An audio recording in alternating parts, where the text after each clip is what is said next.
தமிழர், நாம் எல்லாம் தமிழர். இப்போது தேர்தல் நடந்து முடிஞ்சு பயங்கர பிரச்சனை ஓடிட்டுருக்குது. தேர்தல் முடிஞ்சாலும் அதனோட செயல்பாடு இன்னும் முடிவடையாமல் ஓடிட்டுருக்குது. மக்கள்லாம் ஒரு பக்கத்தில் ஓலமிடும் சத்தம் கேட்க ஆரம்பிச்சிருச்சு. அதாவது என்னென்னு கேட்டுக்கிட்டிங்கன்னா, ஓட்டு போட்ட அத்தனை பேரும் என்னடா என்ன இதாக்கலான்னு சொல்லி புலம்பிட்டுருக்குறாங்க. அதுக்கு காரணம் அதிமுக, திமுக இவங்கெல்லாம் சதி பண்ணுறாங்க அப்படின்ற மாதிரியான தகவலை சொல்லி மக்களை வந்து நிறைய பேர் குழப்பிட்டுருக்குறாங்க. அது மிக மிக தவறு. ஒன்று நல்லா புரிஞ்சுக்கோங்க. ஒரு பரீட்சை எழுதி பாஸ் ஆகிறான்னா இவ்வளோ தான் மார்க்குன்ற ஒரு டீச்சர்ஸுக்கு வந்து முடிவு பண்ணி வச்சுருப்பாங்க. இத்தனைக்குள்ளே இத்தனை எடுத்தால் தான் இவங்க பாஸ் மார்க் போட முடியுன்ற ஒரு வச்சுருப்பாங்க. அது மாதிரி தான் தேர்தல்லையும் அப்படித்தான். இத்தனைக்கு இத்தனை இருக்கணும். அது எல்லாருக்குமே புரிஞ்சாலும் நீங்கள் தவறான விஷயங்களை புரிஞ்சு ரொம்ப டென்ஷன் ஆகி இல்லாதவங்களெல்லாம் சத்தம் போட்டுட்ருக்குறீங்க. அது தப்பு. எல்லாத்துக்கும் கொஞ்சம் பொறுமையாக யோசித்து பார்த்து எந்த ஒரு விஷயத்தையும் பேசுங்க. சும்மா வாய்க்கு வந்ததெல்லாம் பேசாதீங்க. குழந்தைகள் அழுகுது, பெரியவங்க அழுகுறாங்க, இவங்க அழுகுறாங்க, அவங்க அழுகுறாங்கன்னு சொல்லி புலம்பி தவிக்காதீங்க. ஓகேங்களா? எது சரியோ அதை தான் செய்வாங்க. நீதி எதுவோ அதன்படி தான் செய்வாங்க. சரியா? உங்களுக்கு பிடிக்குதுன்றக்காக அவங்கள தூக்கி நீங்கள் போட்டு ஏற்றி விட்டது மாதிரி அவங்க ஏற்றி உட்கார வைக்க முடியாது. அவங்களுக்கு ரூல்ஸ் இருக்குது. ரூல்ஸ் பிரகாரம் தான் அதை செய்வாங்க. இதுக்கு வந்து யாருமே சதி பண்ண முடியாது. ஆரம்பத்தில் அப்புறம் திமுக சதின்னு சொல்லி ஆட்டம் போட்டு எல்லா பள்ளியும் அதில் போட்டு ஒரு வழியாக ஏற்றி கொண்டு போய் உட்கார வச்சுட்டீங்க. இப்போது அதே சொல்கிறீங்க. அவங்க வேலையை பார்த்துட்டு வேலைக்கு போயிட்டாங்க.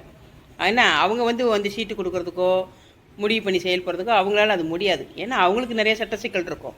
அவங்களுக்கு ஓட் பண்ணவங்க நீங்கள் ஏன் அவங்களுக்கு கொண்டு கொடுக்குறீங்கன்னு சொல்லி தர்க்கம் பண்ணுறதுக்கு சூழ்நிலை வரும். சரிங்களா? அதனால் எல்லோரும் ஒரு சிலர் தான் அப்படி இருக்கிறீங்கன்னா எல்லாருமே அப்படி இருக்க மாட்டாங்க. யோசிச்சு அவங்கவுங்களுக்கு ஓட்டு போட்டவங்க அந்தந்த ஓட்டை கரெக்டாக பாதுகாக்கணும். அவங்க கரெக்டாக செயல்படணும் முடிவு பண்ணுவாங்க. அதனால் யாரையும் நீங்கள் தப்பாக பேசுகிறதுக்கெல்லாம் ரைட்ஸ் கிடையாது.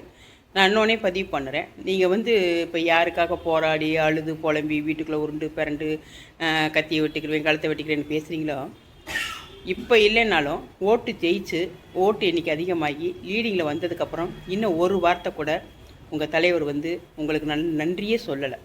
இத்தனை பேர் நீங்கள் எனக்கு ஓட் பண்ணியிருக்கீங்க, உங்கள் அனைவருக்கும் நன்றி அப்படின்ற ஒரு நன்றி வார்த்தை கூட சொல்லலை. சரிங்களா? அப்படி இன்னொன்று எடுத்துக்கிட்டோங்க. அவர் பெரிய ஹீரோ தான். அவர் எல்லா இடத்துலையும் சண்டை போடுவார். நீங்கள் அப்படி தான் பார்த்துருக்குறீங்க அவரை. இப்போ வந்து நீங்கள் சினிமாவில் பார்த்தோன்னா அவர் ஒரு தப்பு நடக்குதுன்னா உடனே சண்டை போட்டு ஃபைட் பண்ணி ஜெயிச்சு வருவார். இப்போ ஃபைட் பண்ணலாம்ல.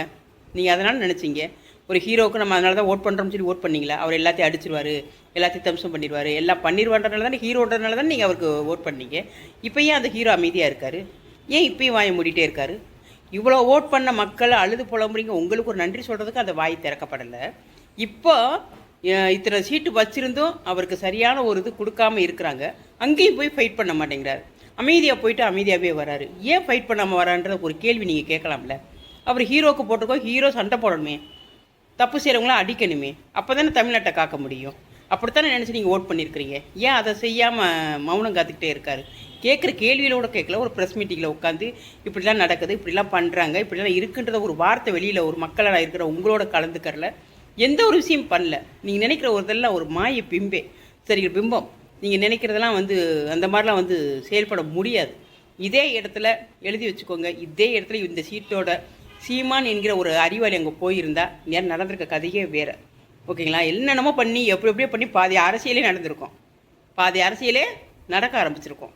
சரிங்களா? ஏன்னா அவர் ஆளுமை திறமை உண்டு, அறிவாற்றல் உண்டு. யாரை என்ன பண்ணால் எப்படி கொண்டு வரலாம் என்ற ஒரு அறிவாற்றல் உள்ள ஒரு மனுஷன். அரசியலுக்கும் சினிமாவுக்கும் வித்தியாசத்தை வச்சு பாருங்கள். சரிங்களா? சினிமாவல்ல அரசியல். கம்பெடுத்துட்டு சண்டை போட்டு ஹாய் ஊயின்னு அரட்டி உருட்டி அவங்க அடித்து போட்டு அப்படி கையாட்டினோட 10 பேர் கீழே விழுகிறது, இப்படி கையாட்டினோட 10 பேர் விழுகிறதெல்லாம் அரசியல். அரசியலுக்குள்ள உள்ளே போனோன்னா பயங்கர நம்ம நூல் சுற்றுற மாதிரி சுற்றி இருக்கும். எந்த நூலை எப்படி எடுக்கிறது கூட நமக்கு புரியாது. அவ்வளோ மோசமான ஒரு கிரிட்டிக்கல். அதைத்தான் நல்லவங்க உங்களுக்கு சொல்கிறது. ஏமா அரசியல் பக்குவம் வேணும், அரசியல் வேணும். பக்குவம் இல்லாமல் யாருமே வந்து எதையும் பண்ண முடியாது அப்படின்ற தெரிந்த அறிவார்ந்த மக்கள் சொல்கிறத வந்து அதை பூரா தப்புன்னு தப்பாட்டம் போட்டுப்பட்டு இப்போ நீங்கள் வந்து ஆஹோ ஐயோஹோன்று பேசுகிறது வந்து ரொம்ப தவறு. நல்லா புரிஞ்சுக்கோங்க. அரசியல் என்பது ரொம்ப கடினமான ஒரு விஷயம். அதில் நிறைய பேர் நிறைய சிக்கலை உருவாக்குவாங்க.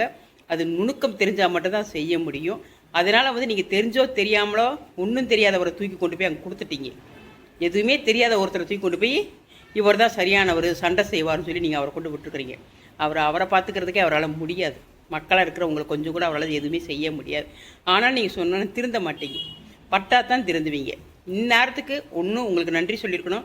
அல்லது இப்போ இந்த அளவுக்கு மோசம் பண்ணுறவங்கள கத்தி எடுத்து அடித்து இது கத்தி கிடையாது, சண்டை பண்ணி ஏதோ பண்ணி கொண்டு போய் அவன் சிம்மாசனத்தில் உட்காந்துருக்கணும். அவங்களுக்கு தெரியும் இந்த பொம்மை எதுக்கு ஆகாது, நம்ம இந்த பொம்மையை வச்சு செய்வோம்னு சொல்லி வச்சு செஞ்சிட்ருக்குறாங்க. சரிங்களா? அந்த மாதிரி ஒரு இது இல்லை, ஆற்றல் இல்லை, ஆளுமை இல்லை. அதனால் அவங்க வச்சு செய்யத்தான் செய்வாங்க. இதுக்கு தான் சொன்னது, இந்த மாதிரிலாம் நடக்கும், அதை செயல்பட நம்மளுக்கு ஆளுமை திறமை வேணும் அப்படின்னு அறிவார்ந்தவங்க இதைத்தான் பதிவு பண்ணிட்டு இருக்கிறாங்க. இது கூட உங்களால் புரிஞ்சுக்க முடியல. இவ்வளோ இது வச்சுக்கிட்டு போய் அது உட்கார முடியல, சண்டை பண்ண முடியல. அப்புறம் எப்படிங்க மக்களை காப்பாற்ற முடியும்? அங்கே அவ்வளோ பிரச்சனைகள் இருக்குங்க. அப்புறம் எப்படி உங்களுக்கு வந்து நல்லது பண்ண முடியும்?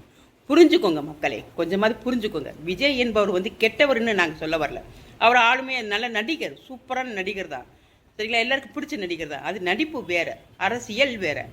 சரிங்களா? அதுக்கு இவர் சரிப்பட்டு வர மாட்டார். சரிங்களா? எதுவுமே பண்ண முடியாது. இப்போ ரொம்ப மோசமான நிலைக்கு நீங்கள் தான் தள்ளிட்டீங்க. நீங்கள் தான் மோசமான நிலைக்கு ஒவ்வொருத்தரையும் கையேந்தக்கூடிய ஒரு மோசமான ஒரு நிலைமை உருவாக்கிட்டீங்க.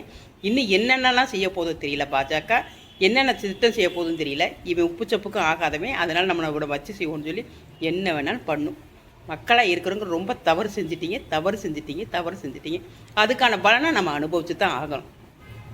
இதை விட வேறு ஒன்றும் செய்ய முடியாது. புரிஞ்சுக்க பழங்க. நன்றி.